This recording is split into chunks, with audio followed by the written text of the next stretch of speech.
All right, now we're going to talk about market failure. Jolly good. So, we've already seen with our lovely demand and supply curves that if demand approximately equals the marginal benefit to the consumer, and if supply follows from the marginal costs to the producer, then we should have pretty good welfare at market equilibrium. And that should represent more or less where people are happy given the costs of producing stuff. That's great. Obviously, we've also discussed limits to consumer rationality. Things don't always necessarily perfectly work out, but broadly speaking, they should be quite nice approximations. So then the question is, well, where does this go wrong? Where will relying on market mechanisms not lead to happy things for everyone forever? So, externalities is the really big one. Costs to other people. And we can model this in a graph, and maybe we'll do that in a minute. So the if I or benefits to other people as well. If I produce something and I consume it, I'm going to do that just based on the costs of the thing and the benefits to me. And so a classic market only considers costs and benefits to producers and consumers and not effects on other people.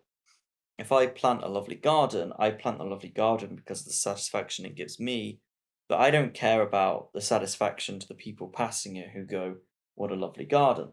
That's a positive externality. They get benefits from something that I paid for. Therefore, somebody else is on the fence about whether they plant a lovely garden or not.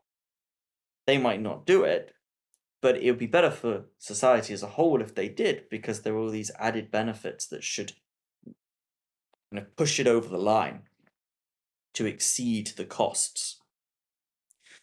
But the individual person who owns the garden doesn't do it because his private benefit isn't big enough. And so there's going to be under provision of goods that have positive externalities, positive benefits to other people. And likewise, for something that's negative, there's going to be over provision. Because if I want to go for a drive, I feel like I really just want to go for a drive, I'm going to go for the drive, even if I could have gone for a walk for relaxation instead. But when I go for the drive, I'm then contributing carbon emissions and air pollution and traffic. And there are all these negative externalities that I'm hurting other people's journeys, I'm hurting other people's lungs. And so there are these other things that I'm not considering my equation, and I'm going to go for a ride, even if it's a negative detriment to society, just because I'm only considering, well, does the benefit to me exceed the cost of the petrol? So that's the big reason for market failure. And we will talk about that in a graph in a minute. There's also public goods. So public goods, it's kind of externalities on steroids is how I like to think about it. But if I have something like a street light is the classic example. The street light produced a very small benefit to me, but if I was going to pay for it for myself, well, forget about it. Like, how much is it going to cost compared to how much benefit I'm going to get from there being a street light outside?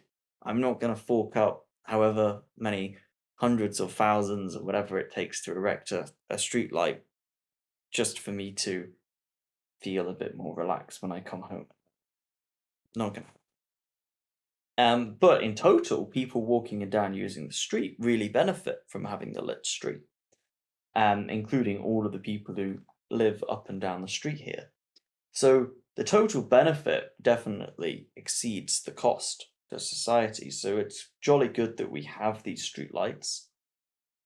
That's a public good. It's a public good because the private benefit for any one person is far below the cost. But there's no way of people gathering together and making a little commune which runs the streetlight because it's not excludable.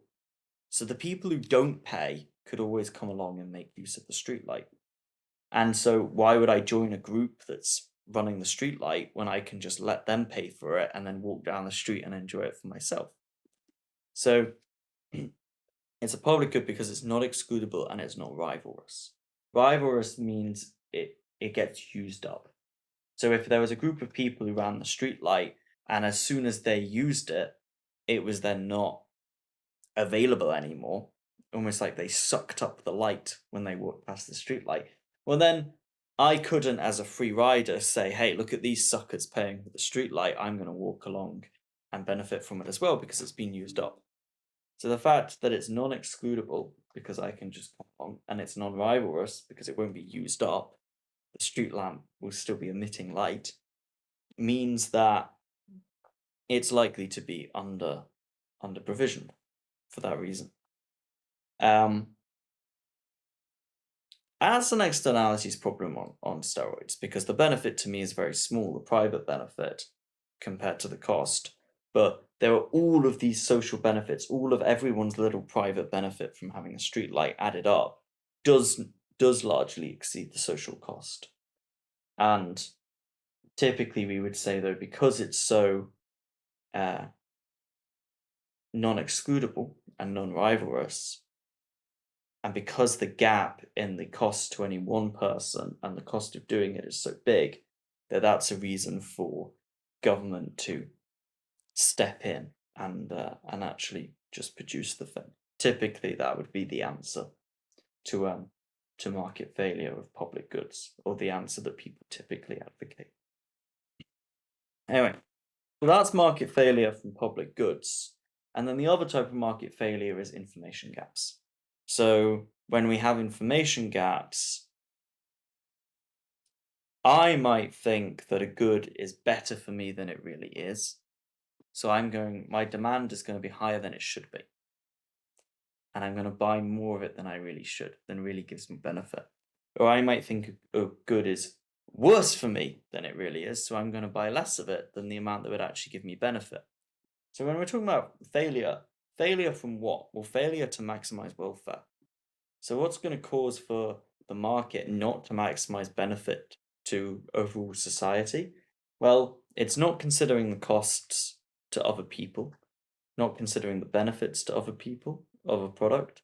And if there are information gaps, if I don't understand it properly as a consumer, then I'm also not properly taking into account the true costs and benefits to me. And therefore, when I go along and I decide what to buy, it's not going to lead to optimal social benefit if there are any of these problems of externalities or information gaps. And within externalities, particularly if it's a case of public good. That's a brief overview of market failure. There's actually quite a lot of content kind of snuck in there in terms of definitions of public goods and externalities, information gaps. We're going to graph them in next video.